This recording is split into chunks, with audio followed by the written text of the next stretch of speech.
میاں بیوی کے معاملات کو، زوجین کے حقوق کو اور وراثت کے معاملات کو بڑے کمال کے ساتھ بیان کرتی ہے۔ یعنی ایک ہی آیت میں پورے گھر کے نظام کو شاندار انداز میں ہمیں چلانے کا فارمولہ رب کریم نے عطا کیا۔ کیا کمال کی کتاب ہے قرآن پاک، کیسا کلام اللہ ہے جو ہمیں دنیا میں زندگی کیسے گزارنی ہے، فیملی لائف کیسے گزارنی ہے، کاروبار میں کیا احتیاطیں کرنی ہے، عوام میں کیسے رہنا ہے، اللہ کی رضا والے کام کیسے کرنے ہیں، جنت کی تیاری کیسے کرنی ہے، سب کچھ قرآن میں موجود ہے۔ پرابلم یہ ہے ہم قرآن پڑھتے نہیں، سمجھتے نہیں۔ اگر قرآن سے دوستی ہو جائے نا پھر پرابلمز نہیں رہیں گے، ٹھیک ہے نا۔ ہمیں گائیڈ لائنز آگے پیچھے سے مل رہی ہوتی ہیں، ہم قرآن سے نہیں دے رہے ہوتے۔ اچھا ایسا تو ہے نہیں کہ قرآن صرف عربی میں ہے، ہمارے علماء کرام نے ہمارے لیے اتنی آسانی کر دی، آسان اردو میں ترجمے کر دیے، آسان اردو میں تفسیریں لکھ دی۔ اچھا پھر وہ تفسیریں بھی دعوت اسلامی والوں نے تو اور آسان کر دیا کہ اس کی ویب سائٹ پہ اس کو فری ڈاؤن لوڈ کے لیے رکھ دیا، اس کی اپلیکیشن بنا دی، خرچہ بھی نہیں ہوتا۔ اچھا جو پڑھ نہیں سکتے اس کے لیے آڈیو تفسیر بھی جاری کر دی کہ کم از کم سن لیں۔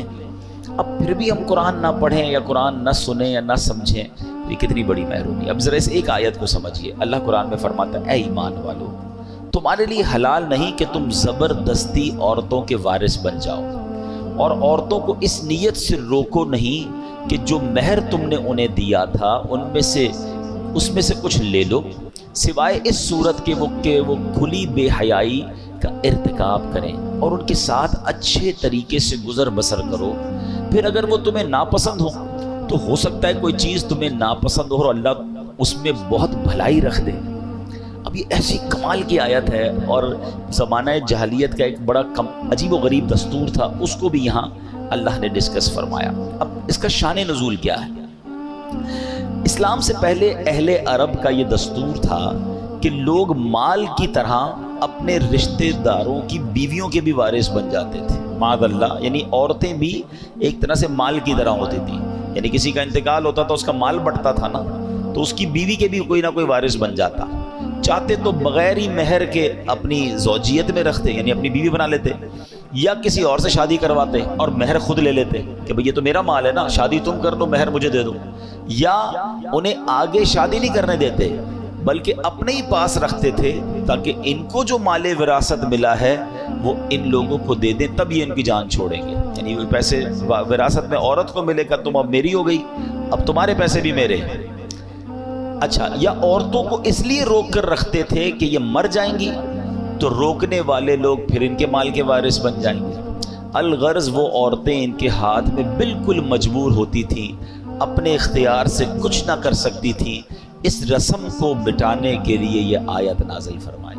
کتنا پیارا مذہب ہے ہمارا کہ اسلام سے پہلے عورتوں کا یہ حال تھا، پیر کی جوتی مال کی طرح ایک دوسرے کے بعد ٹرانسفر ہوتی رہتی تھی، کوئی عزت نہیں، کوئی تعظیم نہیں۔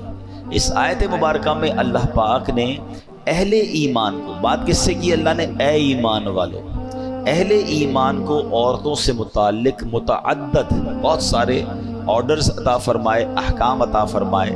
چنانچہ فرمائے کہ عورتوں کا زبردستی وارث بن جانا تمہارے لیے حلال نہیں۔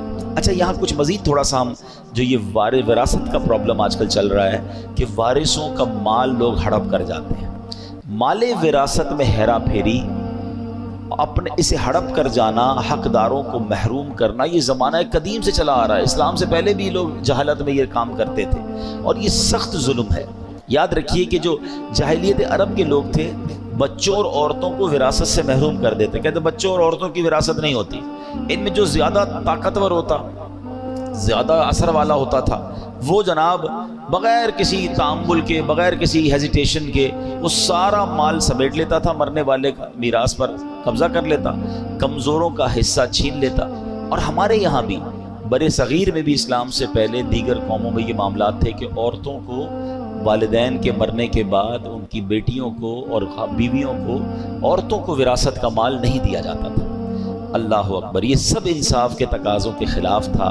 سبحان اللہ، دین اسلام کا یہ اعزاز ہے، یہ اسلام کی شاندار تقسیم ہے کہ اللہ کریم نے اس افراط و تفریط کو، اسلام نے آ کر جو کنفیوژن ہے یا جو لوگوں کے ساتھ زیادتی ہو رہی تھی، اس کو ختم کیا تقسیم میراث کے معاملے کو بڑے احسن طریقے سے قرآن میں بیان فرمایا، محروموں کو حق دیا اور ظالموں کو ان کی حدود میں رکھا، ہر ایک کو اس کا مناسب حصہ عطا فرمایا۔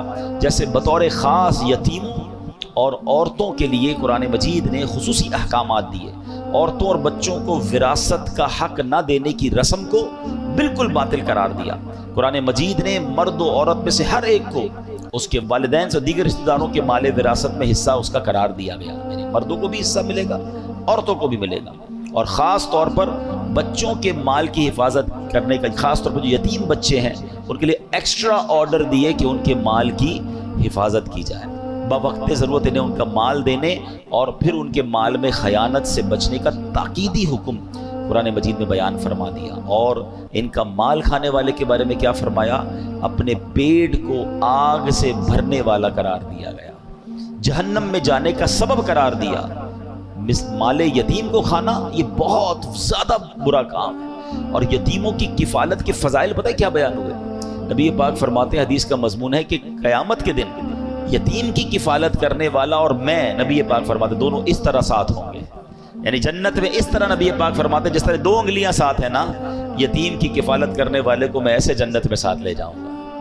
اچھا فرماتے ہیں اس سب سے اچھا دسترخوان، احادیث میں مضمون ہے، وہ دسترخوان ہے جس دسترخوان پہ کوئی یتیم بھی ہو، وہ گھر سب سے اچھا ہے جس گھر میں کسی یتیم کی کفالت کی جاتی ہے، یعنی یتیم کی کفالت کرنے پر بہت زور دیا گیا۔ مگر آج بھی وہ زمانہ جاہلیت تھا کہ جب اسلام سے پہلے یہ کام ہوتا تھا، مگر آج بھی یہ خبریں ملتی ہیں کہ بیچارے یتیم ہوتے ہیں، والد کا انتقال ہو گیا، بچے چھوٹے ہیں، رشتہ داروں نے مل کر اس یتیم کا مال ہی ہڑپ کر لیا۔ بچوں کو تو پتہ ہی نہیں ہوتا کہ ہمارے بابا آپ نے کیا چھوڑا ہمارے لیے، ہڑپ کر لیا جاتا ہے۔ بہنوں کا حق نہیں دیا جاتا۔ اچھا بھائیوں میں بھی یہ ہوتا ہے کہ جو زیادہ طاقتور ہوتا ہے، بڑا بھائی ہوتا ہے، چھوٹے بھائی باقی ہوتے ہیں، وہ تمام بھائی بہنوں کا حق دبا لیتا ہے، کوئی تقسیم نہیں ہوتی ہے، بس پتہ ہی نہیں ہوتا والد صاحب نے کیا چھوڑا، ماں نے کیا چھوڑا۔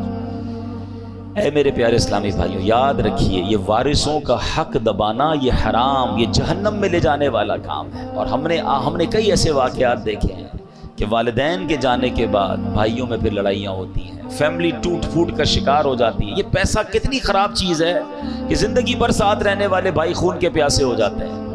یہاں ایک اور بڑا پرابلم یہ ہے کہ دین سے دوری ہے، شریعت کے معاملات نہیں پتہ ہے۔ اچھا کچھ بہنوں کی طرف سے بھی ایسی، ابھی پچھلے دنوں ایک خاندان میں جھگڑا چل رہا ہے، والد صاحب، اب عجیب بات دیکھیں، کلفٹن یعنی اس اچھے ایریا میں رہنے والے لوگ ہیں، کروڑوں روپے چھوڑ کر گئے ہیں، مگر بھائی بہنوں میں ایسا ڈسپیوٹ ہے کہ جناب کسی کو وراثت نہیں ملی ہے۔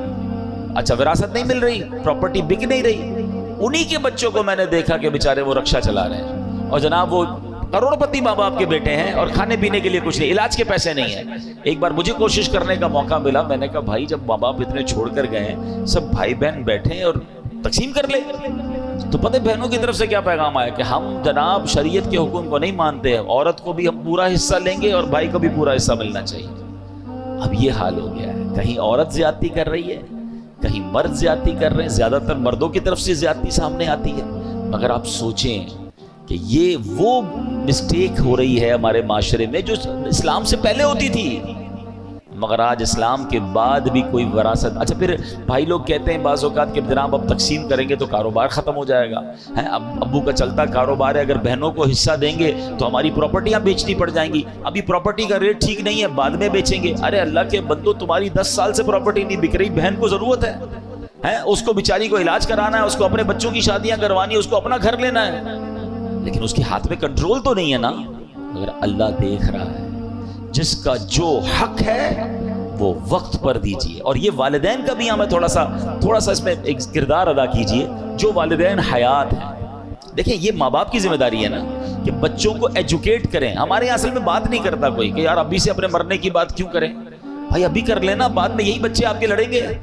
جن ماں باپ نے زندگی میں بچوں کی اچھی تربیت کی، مرنے کے بعد وہ سارے بچے جڑے ہوئے ہیں، محبت سے پیار سے بھائی بہن رہ رہے ہیں، اور جہاں بتایا ہی کچھ نہیں، سمجھایا ہی کچھ نہیں، وہاں ہم نے گھروں میں لڑائیاں دیکھی ہیں۔ اچھے خاصے گھرانے کے بچے آپس میں ایک دوسرے کا گریبان پکڑ رہے ہیں کیونکہ بھائی ابو نے یہ کہا تھا، امی نے یہ کہا تھا۔ اچھا ایک اور مسٹیک بھی کرتے ہیں ماں باپ، چلیں یہ بات بھی میں کر لوں، وہی بات دین سے دوری ہے۔ بھائی مثال کے طور پہ ماں کسی بچی کے گھر پہ گئی، اور جا کر کہہ دیا بیٹا مرنے کے بعد جو ہے نا میرا سونا جو ہے نا وہ تم نے لے لینا ہے. ابو کسی بیٹے کے گھر پہ گئے, کہا بیٹا وہ جو میں انتقال ہو جائے نا میرا پلاٹ تم نے لے لینا ہے, تمہارا ہے یہ پلاٹ. اچھا کسی بیٹے کو کہہ دیا یہ گھر تمہارا ہے, کسی کو کہہ دیا فلاں چیز تمہاری, بتایا کسی کو نہیں, خود دنیا سے چلے گئے. اب ایک بچہ کہہ رہا امی نے مجھے یہ کہا تھا, ابو نے مجھے یہ کہا تھا. او اللہ کے بندوں, اگر آپ نے کوئی ایسی وصیت کرنی بھی ہے تو سارے بچوں کو جمع کریں, ایک پیپر بنائیں نا, اور بتائیں کہ میرے مرنے کے بعد پہلے تو تقسیم شریعت کے مطابق ہو سکتی ہے. ایسا نہیں ہو سکتا کہ آپ کسی بچے کا حق کم کر دیں, کسی کا زیادہ کر دیں. جو شریعت نے کہا ہے اس کے مطابق آپ سب کو بٹھا کے سمجھا دیں اور سب بتا دیں, کوئی حرج نہیں ہے. زندگی میں وصیت لکھنا سنت ہے, اچھا کام ہے, تو وصیت کریں. بلکہ یہاں تو میں ایک اور مشورہ دوں گا کہ شریعت نے ہمیں یہ بھی اجازت دی ہے کہ ہم اپنے مرنے کے بعد ہمارے مال کا کم از کم زیادہ سے زیادہ 1/3 ایک تہائی جو ہے وہ ہم کسی اچھے کام میں وصیت کر سکتے ہیں. تو اگر اللہ نے آپ کو زیادہ مال دیا ہے تو آپ یہ بھی وصیت کریں کہ بھئی میرے مرنے کے بعد مثال کے طور پہ آپ کے مال کا 30%, 20%, 25% کسی صدقہ جاریہ والے کام میں کیا جائے, باقی بچوں میں شرعی حساب سے تقسیم ہو جائے. اگر یہ وصیت آپ کر جاتے ہیں تو فائدہ کیا ہوگا کہ اگر آپ کے مرنے کے بعد آپ کا جتنا بھی سرمایہ ہے اس کا 20-25% آپ ہی کے لیے خرچ ہو جائے, آپ کے مرنے کے بعد آپ کے لیے صدقہ جاریہ ہو جائے, کوئی مسجد, کوئی مدرسہ, کوئی کنواں, کوئی یتیم خانہ, بہت سارے صدقہ جاریہ کے کام ہیں. آپ کو جو پسند آتا ہے, کسی اچھی تنظیم کو آپ کو لگتا ہے کہ یار یہ لوگ اچھا کام کرتے ہیں, ان کو دے دینا, یہ میرے لیے صدقہ جاریہ کا کام کریں گے, تو آپ کے تو وارے نیارے ہو جائیں گے. لیکن کلیئر کر کے جائیں, جھگڑا چھوڑ کے نہ جائیں. اور میں آج دوبارہ, اللہ کرے میری یہ بات ان لوگوں تک پہنچے, بہت سارے میسیجز آتے ہیں بہنوں کی طرف سے آتے ہیں کہ ہمارے بھائی ہمارا حق نہیں دے رہے, وہ بیچاریاں کیا کریں, اپنے بھائیوں سے کیسے لڑیں. خدا کے واسطے خدا کا خوف کریں وہ لوگ کہ جو وراثت دبا کے بیٹھے ہیں, جو جن کا حق ہے وہ انہیں نہیں دے رہے, یہ حق تمہیں برباد کر دے گا. وہ بہن تو بیچاری کچھ نہیں کہہ پائے گی مگر اللہ تو دیکھ رہا ہے نا. جو یتیم کا مال ہے وہ بھی پورا ادا کریں. اگر یتیموں کا مال ہے اور بچے چھوٹے ہیں, ان کو ابھی نہیں دے سکتے, تو علماء کرام کے پاس جائیں, وہ آپ کو طریقہ بتائیں گے کہ ان کا مال کیسے محفوظ کریں, کیسے ایسی جگہ ترکیب بنائیں کہ جب یہ بڑے ہوں تو ان کو پورا مال ان کا ملے. یہ ذمہ داری ہے. اور یہ اپنے بارے میں سوچیں کہ اگر میرا انتقال ہو جائے اور میرے بچے چھوٹے ہوں اور میرے چھوٹے بچوں کا کوئی مال دبا جائے تو کتنی تکلیف ہوگی. تو آج کسی کے بچوں کا کوئی مال دبا رہا ہے, وہ سوچے کل تمہارے بچوں کے ساتھ ایسا نہ ہو جائے. جس طرح اپنے بچوں کی فکر کرتے ہیں, اس طرح یتیم کے مال کی فکر کرنی چاہیے کہ وہ جب بڑے ہوں, ابھی بچپن میں بھی ان کی خیر خواہی ہو, اچھی تربیت ہو, اچھی تعلیم ہو, دین سیکھیں, اور جب بڑے ہو جائیں تو ان کا جو حق ہے وہ انہیں لوٹا دیا جائے. اچھا قرآن یہاں پر کئی جگہوں پر, یہ ایک جگہ پر نہیں, قرآن نے بار بار یتیم کے مال کی احتیاط اور یتیم کے مال میں گڑبڑ نہ کرنے پر بار بار تنبیہ کی. ایک جگہ قرآن میں ارشاد ہوتا ہے وَتَأْكُلُونَ التُّرَاثَ أَكْلًا لَمًّا وَتُحِبُّونَ الْمَالَ حُبًّا جَمًّا. قرآن کہتا ہے اور میراث کا سارا مال جمع کر کے کھا جاتے ہو اور مال سے بہت زیادہ محبت رکھتے ہو.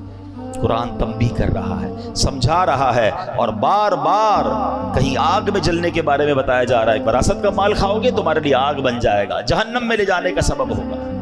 تو یہ نہ سوچیں کاروبار کا کیا ہوگا, یہ نہ سوچیں کہ پراپرٹی کا ریٹ کم ہے. جس کا جو حق ہے اس کو دے دیں, اپنے سرمایہ میں کام کریں, اللہ اس میں برکت ڈال دے گا. یہ الگ بات ہے کہ بہنیں کہتی ہیں کہ ٹھیک ہے کاروبار چل رہا ہے, پراپرٹی ہے, جب اچھا ریٹ آ جائے تب. اگر کہتے نا آپس میں رضامندی سے ڈیلے ہو رہا ہے پھر کوئی پرابلم نہیں ہے, مگر کلیئر تو کر دینا کہ یہ آپ کا حصہ ہے, یہ آپ کا حصہ ہے, یہ آپ کا ہے. آپ بتائیں کیا کرنا ہے, پراپرٹی یا کاروبار میں سے نکال کے دے دوں, یا آپ کہیں تو ساتھ مل کر چلتے ہیں, تو پھر کوئی ایگریمنٹ کر لیں. آج بھائی بہن زندہ ہیں, کل کسی کا انتقال ہو جائے گا, ان کے بچوں کو کیسے پتا چلے گا کہ ہمارے والدین کا کیا حصہ تھا.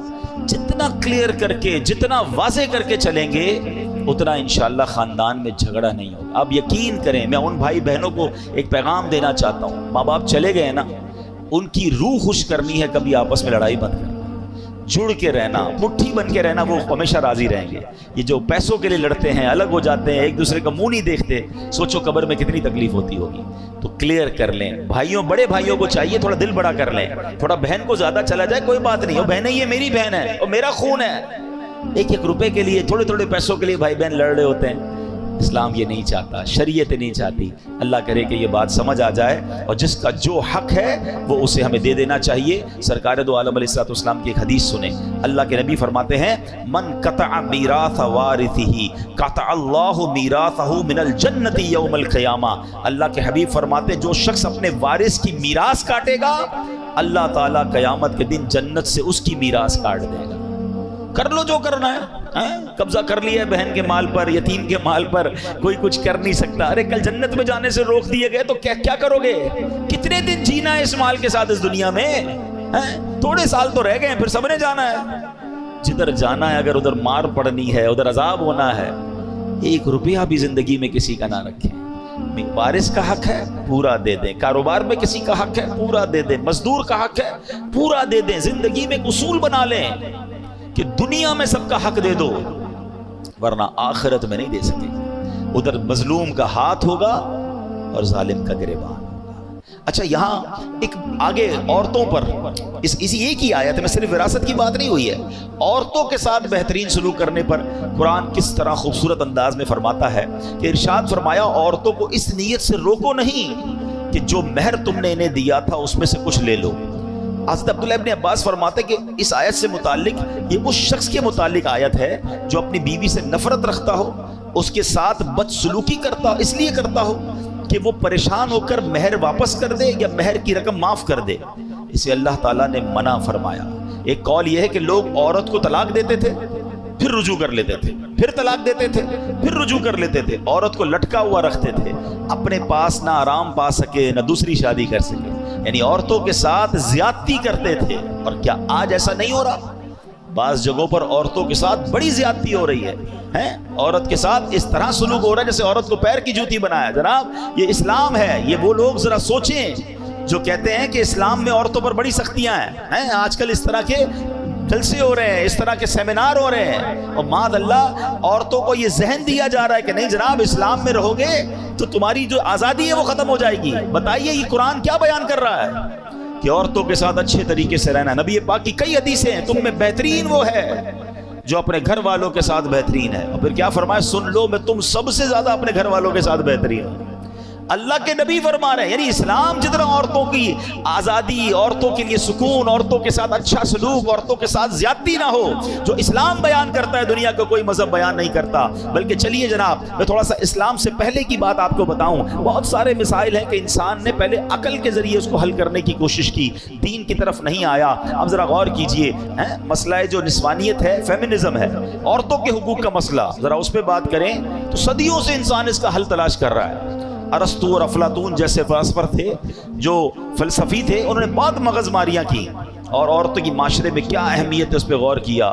کسی نے عورت کو سانپ کہا، کسی نے اسے شیطان کہا، کبھی اس بیچاری کو ظلم و ستم کا نشانہ بنایا گیا، کبھی بیچاری کی عزت کو تار تار کیا گیا۔ آج دیکھ لیں ترقی یافتہ دور کی مثال دیکھیں، یہ عقل پرست دین بیزار غیر مسلم انہوں نے عورت کو صرف ایک اشتہار بنا کے رکھ دیا ہے۔ یہ غور کیجئے نا، دنیا کے ہر اشتہار میں آپ کو عورت نظر آئے گی۔ یہ عورتوں کو بھی سمجھ نہیں آتی کہ ہم کیا یہ کھلونا ہے؟ مردوں کی آئٹم بیچنی ہے، مردوں کی چیز بیچنی ہے، اس میں بھی عورت کا اشتہار ہے۔ یعنی عورت کا کام یہ کر دیا گیا کہ اس کو ایک اشتہار بنا دیا گیا۔ صرف دین اسلام ہے جو بتاتا ہے اگر عورت بیٹی ہو تو رحمت ہوتی ہے، بہن ہو تو عزت ہوتی ہے، ماں ہے تو اس کے قدموں تلے جنت ہوتی ہے، بیوی بن کر گھر میں آ جائے تو آدھا ایمان محفوظ ہو جاتا ہے۔ یعنی عورت کا ہر روپ اسلام نے بیان کیا کہ عورت کو جو عزت اسلام میں ہے۔ اللہ کرے کہ ہماری بہنوں کو یہ بات سمجھ آئے جو آج سمجھتی ہیں کہ اسلام میں سختیاں ہیں، قرآن نہیں پڑھتے نا، پہلے عورتوں کا کیا حال تھا، اور قرآن بار بار کہہ رہا ہے کہ عورت کے ساتھ آپ نے اچھا سلوک کرنا ہے۔ اچھا اسی آیت میں ایک اور جز بڑا کمال کا بیان ہوا، وہاں یہ ارشاد ہوا کہ جناب عورت جو ہے اس کے ساتھ اچھے طریقے سے گزر بسر کرو۔ اب بعض اوقات کیا ہوتا ہے کہ ہمارے یہاں ایک تو اچھے طریقے سے گزر بسر نہیں کر رہے ہوتے، نہ کھانا پراپر دے رہے ہیں، نہ لباس دے رہے ہیں، بلکہ زیادتی کر رہے ہیں، اور جناب بعض اوقات تو شوہر فرعون بن کے گھوم رہا ہوتا ہے اور عورت کو کبھی مار رہا ہے۔ وہ کیسا مرد ہے جو عورت پر ہاتھ اٹھاتا ہے؟ یہ کون سی جمع مردی ہے کہ عورت پر ہاتھ اٹھایا جا رہا ہے؟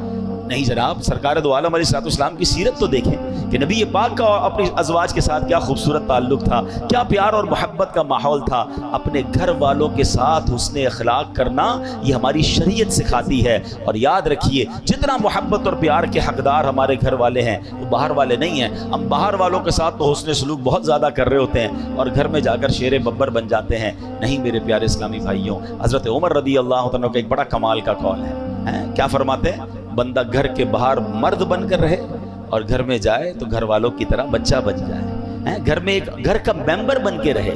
ہم گھر میں جا کے مردانگی دکھا رہے ہوتے، گھر میں آفیسر بن جاتے ہیں۔ نہیں جناب، گھر والے پیار کے جو ہے وہ متمنی بھی ہیں اور ان کا حق بھی ہے۔ اب یہاں ایک اور قرآن کہتا ہے کہ اگر تمہیں وہ ناپسند ہو تو ہو سکتا ہے کہ کوئی چیز تمہیں ناپسند ہو اور اللہ اس میں بہت بھلائی رکھ دے۔ یہ آخری بات ہے، اس آیت کا جو آخری جز ہے وہ بڑے کمال کا، کہ مثال کے طور پہ عورت آپ کے گھر میں آ گئی، اس کی کوئی بد زبانی ہے یا جناب اس کی خوبصورتی آپ کو پسند نہیں ہے، اس کے معاملات آپ کو کوئی ایسی چیزیں جو آپ کو پسند نہیں ہے، تو قرآن کیا کہتا ہے؟ اللہ ہو سکتا ہے اس میں اللہ نے کوئی اور بھلائی رکھ دی ہو۔ بعض اوقات عورت پسند نہیں ہے مگر انسان طلاق دینے میں جلدی نہ کرے۔ علماء کہتے ہیں ہو سکتا ہے اس سے تمہیں کوئی نیک اولاد ملنے والی ہو جو تمہاری آنکھوں کا سرور بن جائے، تمہاری مغفرت کا ذریعہ بن جائے۔ اچھا، یہاں اسی بات کو قرآن نے ایک اور بڑے کمال کے انداز میں بیان کیا ہے۔ یقین کریں پیارے اسلامی بھائی، جس دن آپ یہ آیت سمجھ گئے نا، ہماری زندگی کے بہت سارے پرابلم یہ ہے کہ ہم فیصلہ بہت جلدی کرتے ہیں۔ نہیں جناب اس کے ساتھ رشتہ نہیں چلے گا، نہیں جناب اس سے دوستی نہیں چلے گی، نہیں جناب یہاں میرا کام نہیں چلے گا، میں اس کام کو چھوڑ رہا ہوں۔ نہیں، قرآن کیا کہتا ہے؟ اب ذرا سنیے گا، یہ آیت دل کے اندر بٹھا لیجئے، آپ کے بہت سارے پرابلم سالو ہو جائیں گے۔ سورہ بقرہ کی آیت نمبر 216 ہے، اس کا جز پڑھ رہا ہوں۔ وَعَسَىٰ أَن تَكْرَهُوا شَيْئًا وَهُوَ خَيْرٌ لَكُمْ۔ قرآن کہتا ہے تمہیں کوئی چیز ناگوار ہو رہی ہے اور قریب ہے کہ کوئی بات تمہیں ناپسند ہو حالانکہ وہ تمہارے حق میں بہتر ہو۔ وَعَسَىٰ أَن تَكْرَهُوا شَيْئًا وَهُوَ خَيْرٌ لَكُمْ۔ تمہیں تو ناگوار لگ رہی ہے مگر تمہیں نہیں پتا یہی تمہارے لیے خیر ہو سکتی ہے۔ پھر فرمایا وَعَسَىٰ أَن تُحِبُّوا شَيْئًا وَهُوَ شَرٌ لَكُمْ۔ اور فرمایا قریب ہے کہ کوئی بات تمہیں پسند آ جائے حالانکہ وہ تمہارے حق میں بری ہو۔ بعض اوقات ہمیں بڑے سمجھاتے ہیں، ماں باپ سمجھاتے ہیں مت کرو، علماء کہتے ہیں یہ حرام کام ہے، ہم کہتے ہیں بڑا اچھا، دل بڑا لگ رہا ہے، بڑا مزہ آ رہا ہے، شریعت منع کر رہی ہے، پسند ہے۔ قرآن کیا کہہ رہا ہے؟ تمہیں پسند ہے مگر وہی تمہارے لیے بری ہو سکتی ہے۔ مگر اس کے جو آخری جملہ ہے نا، قرآن آیت کا جو آخری حصہ ہے، ہائے ہائے، اللہ فرماتا ہے، فرمایا واللہ یعلم وانتم لا تعلمون، اور اللہ جانتا ہے اور تم نہیں جانتے۔ یہ بات یاد کر لو، مجھے لگ رہا ہے کہ یہ بہت اچھا ہے۔ ابھی اگر یہ آیت یاد رہے نا تو اب مثال کے طور پہ کوئی چیز ہمیں پسند بہت ہی نہیں ہوئی، نہیں ملی، سودا نہیں ملا، ڈیل نہیں ملی، کاروبار نہیں ہوا، رشتہ نہیں ہوا، پسند کی چیز تھی نہیں ملی، دل کو منا لو نا یہی میرے لیے اچھی نہیں ہوگی، جبھی تو نہیں ملی نا، اللہ نے نہیں دی ہے، اللہ جانتا ہے میں نہیں جانتا، واللہ یعلم وانتم لا تعلمون، اللہ جانتا ہے اور تم نہیں جانتے۔ اور بعض اوقات کوئی چیز بہت زیادہ بری لگ رہی ہے کہ یار یہ کیوں آ گئی میرے ساتھ، یہ زندگی میں کیوں ہو گیا، تو قرآن کیا کہہ رہا ہے؟ وَعَسَىٰ أَن تَكْرَهُوا شَيْئًا، اور فرمایا کہ کوئی بات تمہیں ناپسند ہے، آگے کیا فرمایا؟ هُوَ خَيْرٌ لَكُمْ، وہی تمہارے لیے بہتر ہے۔ تو ہم نہیں جانتے، اللہ بہتر جانتا ہے۔ تو زندگی میں ریگریٹس کو کم کیجئے، ٹینشنز کو کم کیجئے، اللہ کے فیصلوں پر بھروسہ کیجئے۔ اگر فیملی میں کہیں شادی ہو گئی ہے، اب جناب فیملی بن گئی ہے تو جلدی نہ کیجئے فیصلہ کرنے پر۔ آج کل تو جناب طلاق کا ریشیو اتنا بڑھ گیا ہے، ادھر شادی تھوڑے مہینوں بعد کہتے طلاق ہو گئی، ارے بھائی کچھ تو ٹائم دیتے رشتے کو۔ چلے میں ایک آخری بات نوجوانوں سے کہہ لیتا ہوں، جو بزرگ ہیں میری بات سمجھ جائیں گے، جن کی شادی کو 25-30 سال ہو گئے ان کو میری بات جلدی سمجھ آئے گی، یہ نوجوانوں کو نہیں آتی سمجھنا۔ میرے پاس تو آتے ہی رہتے لوگ، کہتے ہیں عبدالحبیب بھائی بہت پریشان، کیا ہوا بھائی؟ بڑی دعاؤں سے شادی کی، شادی کے بعد گھر میں جھگڑے اتنے، ماں کو بیوی پسند نہیں، بیوی کو ماں پسند نہیں، ماں کو سمجھاؤ تو بیوی ناراض، بیوی کو سمجھاؤ تو ماں ناراض، میں تو پریشان ہو گیا شادی کر کے، میں ختم کر رہا ہوں، طلاق دے رہا ہوں۔ تو میں نارملی نوجوانوں کو جو سمجھاتا ہوں آج لائیو سمجھا دیتا ہوں، شاید کسی کا گھر بچ جائے، کہ یاد رکھو شادی کے پہلے 4-5 سال ہمیشہ مشکل ہوتے ہیں، فیصلے میں جلدی مت کرنا۔ جن کی شادی کو 25-30 سال ہو گئے نا ان سے پوچھو، ان کی شادی کے بھی پہلے 5 سال ایسے ہی گزرے تھے۔ سب کے گھر میں لڑائی جھگڑے چھوٹے موٹے شروع میں ہوتے ہی ہیں، اس کی وجہ ہے ایک نیا مہمان گھر میں آیا ہے جناب، وہ سب کو سمجھ نہیں آ رہا ہے، اس کا مزاج الگ ہے، گھر والوں کا مزاج الگ ہے، تھوڑا ٹائم لگتا ہے ایک دوسرے کے مزاج سمجھنے میں۔ اللہ پاک بعد میں اولاد دے دیتا ہے، فیملی اولاد میں بیزی ہو جاتی ہے، گھر والوں کو بھی لگ پتہ جاتا ہے واپس جانا نہیں ہے، اس نے یہ آ گئی ہے تو یہی بہو بنے گی، تو ماں بھی سمجھ جاتی ہے، بیوی بھی سمجھ جاتی ہے، اور پھر گاڑی چل پڑتی ہے۔ شادی کا اصل سکون جو ہے نا وہ 5-7 سال بعد ہی ملتا ہے۔ ٹھیک ہے میرے نوجوانوں، جلدی نہ کیا کرو، یہ فیصلہ کر، یہ عورتیں بھی بہت کر، لڑکیاں بھی بہت کر رہی ہیں۔ ادھر شادی ہوئی 6 مہینے بعد اپنے ابو کو کہنا شروع کر دیا میں نے نہیں رہنا اس گھر میں، میری ساس ایسی ہے، میری نند ایسی ہے، میرا شوہر ایسا ہے، مجھے طلاق چاہیے، اور ابا بھی کہتا لے لو طلاق۔ اللہ کے بندوں، طلاق کے بعد عورت ہی پھنستی ہے، اس بیچاری کو دوبارہ رشتہ اتنا آسانی سے نہیں ملتا، اس کو بعد میں اپنے گھر میں بھی لوگ اجنبی سمجھتے ہیں۔ پتہ نہیں کیوں نہیں سمجھ رہی ہیں میری بہنیں، 2 بچے لے کر چلی گئی گھر میں کہ میں طلاق لے کر جاؤں گی، میرا ابا مجھے رکھے گا۔ ابو کب تک رکھے گا؟ ابو کا انتقال ہو گیا، پھر تمہیں کیا تمہارے بھائی سنبھالیں گے جن کی اپنی شادیاں ہو گئی ہیں؟ اتنی جلدی کر رہے ہیں لوگ طلاق میں، اتنا جلدی فیصلہ۔ قرآن کہتا ہے کہ جلدی مت کرو، فیصلے میں فاسٹ نہ ہو جاؤ، ٹائم لگتا ہے۔ یہ رشتہ 2-4 سال کا نہیں ہے، یہ زندگی بھر کا رشتہ ہے۔ اللہ کرے یہ جنتوں تک کا رشتہ بن جائے۔ ہر وقت فیصلہ کرنا ہے کہ ابھی ختم کرو، ابھی فیصلہ کرو، ابھی طلاق دو۔ یہ مرد، اللہ کا بہت بڑا احسان ہے کہ یہ طلاق کا حق مرد کے ہاتھ میں ہے۔ اگر یہ عورت کے ہاتھ میں ہوتا نا تو ہر دوسرے بندے کی طلاق ہو چکی ہوتی، ان کا تو کام ہی ہے یہ فیصلہ کرنا۔ تو میری بہنوں سے بھی گزارش اور میری بھائیوں سے بھی گزارش کہ جن کی شادی، اور میری ماں باپ سے بھی گزارش، یہ ماں باپ بھی شے دیتے ہیں، فکر نہیں کرو طلاق لے کر آ جاؤ میں رکھ لوں گا، یہ کبھی بھی اپنی بیٹی کو راستہ نہ دکھایا کریں، بلکہ اس کو کہیں کہ تم اپنے گھر میں وقت گزارو، ٹائم دیں۔ کچھ وقت لگتا ہے، اللہ کی رحمت سے انڈرسٹینڈنگ بھی ہو جائے گی اور اگلی زندگی بڑی خوشگوار اور پیار والی گزرے گی۔ اور مجھے آ کر کہا کئی لوگوں نے کہ آپ نے مشورہ دیا، میں تو طلاق کا فیصلہ کر چکا تھا، مگر اب الحمدللہ کچھ عرصے بعد میری فیملی میں سب میں انڈرسٹینڈنگ ہو گئی، میں بہت خوشی والی لائف گزار رہا ہوں۔ یہ قرآن کہتا ہے کہ تمہارے لیے ہو سکتا ہے کوئی اور بھلائی رکھی ہو، تو خدارا یہ فیملی، یہ رشتہ، یہ کوئی ایسا رشتہ نہیں کہ آج بناؤ کل توڑ دو، اس کو چلائیں، اس کو وقت دیں۔ اللہ نے آگے بھلائی رکھی ہوگی، اللہ نے آگے خیر رکھی ہوگی۔ اللہ کرے کہ ہم اپنے گھر میں محبت اور پیار سے رہیں، قرآن کی تعلیمات پر عمل کریں، تو انشاءاللہ اس کی برکتیں ملیں گی۔ اللہ پاک عمل کرنے کی توفیق عطا فرمائے، آمین بجاہ النبی الامین صلی اللہ علیہ وسلم۔